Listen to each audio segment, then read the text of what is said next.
You're listening to The Observing Eye. Pirate radio for the mind. Coming at you fresh from the computer hell cabin.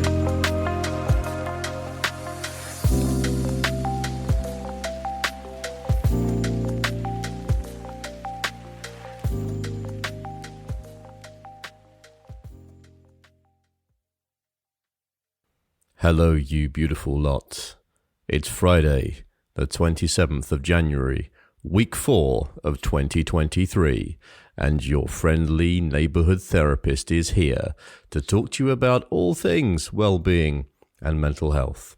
Hello, good morning, good afternoon, good evening, and good night, wherever you are listening from. Let's have a little check-in. How have you been? What's been on your mind this week? What have you got to reflect upon? Good things, bad things? Has it been stressful? How are you?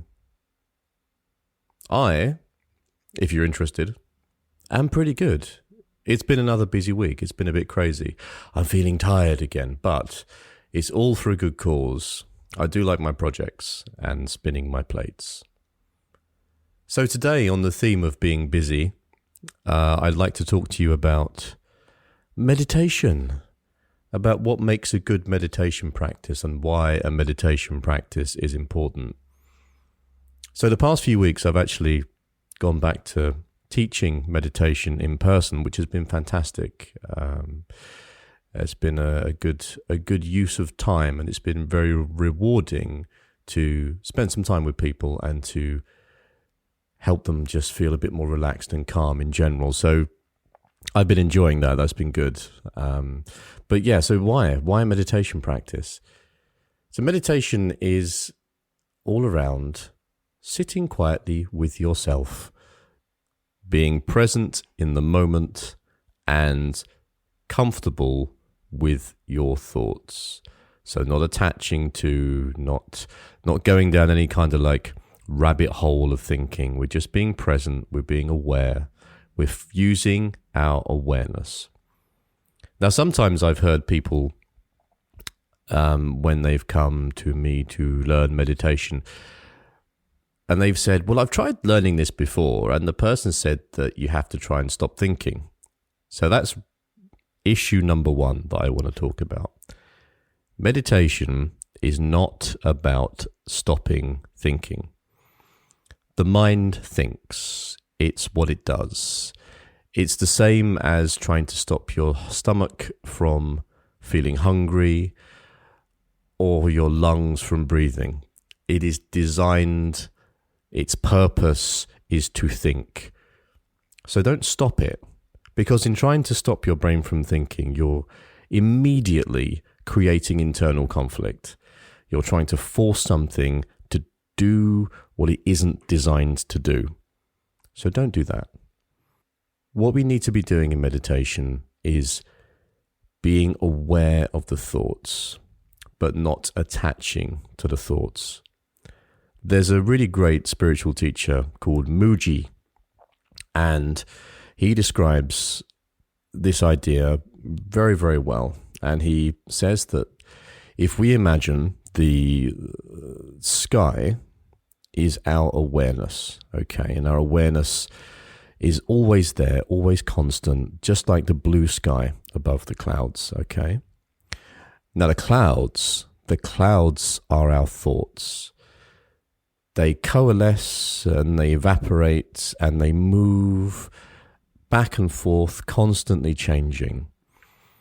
Now when we are the awareness, we sit above the clouds being our thoughts, and we observe them. We don't become them. That's the trick in this, is to observe and be aware of and to let them go. Letting go is a big part of meditation.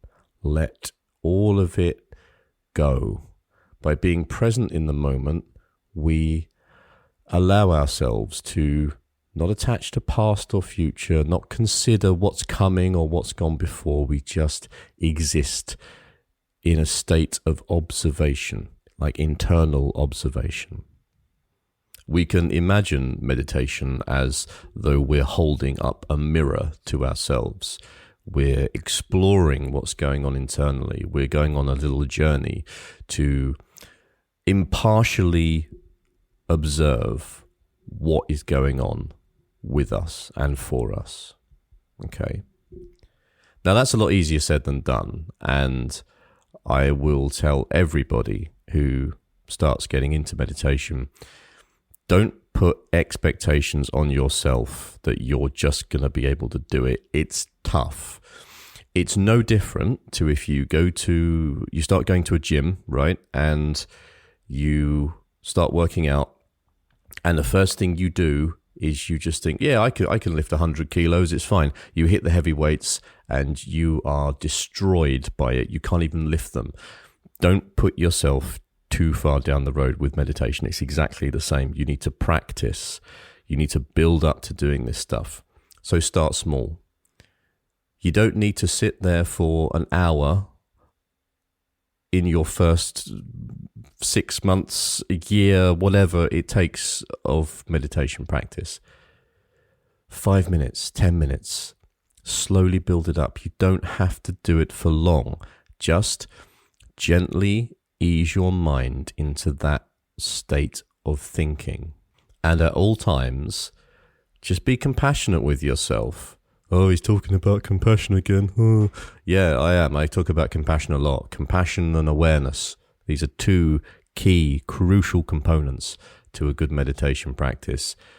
Just be compassionate. Don't expect too much, because it doesn't matter if you can't keep a visualization or a meditation going for hours on end. What matters is that you just do. We want to get away from these prejudgments and these ideas that we cast upon ourselves. We just want to be present with ourselves. And that action in itself can be really challenging, particularly if, we aren't happy with ourselves, if there's stuff about us that we don't like, that we don't want to look at, we don't want to face, we don't want to observe it, we don't want to hold that mirror up and look at the reflection because we're afraid of what we're going to see. All of this is why meditation is important. It's not about being calm and zen and just letting the world wash over you. Meditation is an exercise of impersonal growth and in developing our understanding of ourselves. And I know you may be thinking, well, how the hell is sitting quietly with my eyes shut going to give me any understanding of me? Well, it's because we aren't allowing ourselves to be distracted by the external. We're forcing ourselves to be internal, to be aware, and to be present with ourselves. Without any of those external influences, we have no choice but to be with us. And that's a really important thing. I think it's really, really important to spend some time just observing who we are and what we think and what we're feeling. By taking the awareness and observing the thoughts, we really get to see, without attachment, what's going on. We're taking ourselves out of the thoughts. Just to go back to Mooji's example with the sky and the clouds, right, and the thoughts being the clouds, I like to think of it as though when we are the awareness and we're observing the thoughts and they're just going back and forth and we're not attaching to them, we can distinguish our awareness from our emotion. Okay, so the thoughts being the clouds being the emotion. When we are the thoughts, when we are in the clouds and we become the emotion, that's like if we're in a thunderstorm. So we're really, really angry or really upset, or there's a lot of powerful emotion, because emotions are powerful and they're going to come up and you can't ignore them because that's part of being human. Yeah. So when we're in the thick of that maelstrom, in the thick of the storm, it can be impossible. It is impossible for us to see anything outside of it. But when we become the awareness observing the storm from above, we can acknowledge and honor and recognize that we are feeling something. We are feeling angry, we're feeling upset, we're feeling disappointed. But we are able to differentiate the awareness from the emotion. And that's what meditation will eventually enable us to do. It's taking a step back. It's abstracting ourselves from ourselves in a very weird, esoteric sense. How often should you meditate is a question I get asked sometimes, quite often actually. And my answer to that would be as often as you can. If you can do it every day, fantastic. If you can't, that's also okay. There are no rules around this. There's no like fixed constraints. You do what is best for you. That is the point of this. My advice would be, not that I like giving advice, therapists aren't supposed to, but this is a podcast, so it's slightly different. My advice would be, if you can do it every day, that's great. Like physical exercise, the more you do it, the better you get. The healthier your body becomes, the stronger you become. Exactly the same with meditation. The more often you meditate, the better your mind becomes, the easier the meditation practice becomes, and the longer you're able to hold yourself in that meditative state. And just take your time with it. Little steps. That's all I'll say. Little steps. And be consistent. So let's paraphrase. What makes a good meditation practice? Consistency, self-compassion, sitting without judgment or expectation with oneself, taking your time, and little steps. Gently ease yourself into it. I'm not going to go into detail around the techniques you can use in this because that's another conversation in itself, I think. And I want to try and keep these at a reasonable length so I don't bore you too much.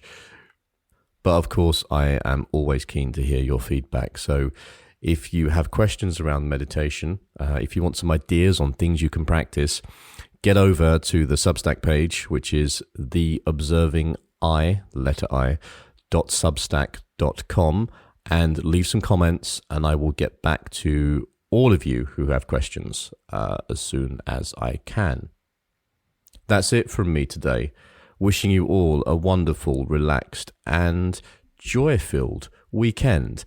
Go out and be a human being. Embrace your flaws. Revel in your mistakes. Learn from your experiences. And I will see you. No, you will hear me in my next podcast, which will be next Friday. Much love, and I'll catch you soon. You've been listening to The Observing Eye. Thanks for spending some time with me today. I hope that you found it useful. And if you're interested in any more of my writings or work around psychology and philosophy and general day-to-day living, please go and take a look at my Substack, which is theobservingi.substack.com, and that's I as in the letter, not I as in the gelatinous organ through which you see. Take care, everybody. Much love, and I'll see you soon.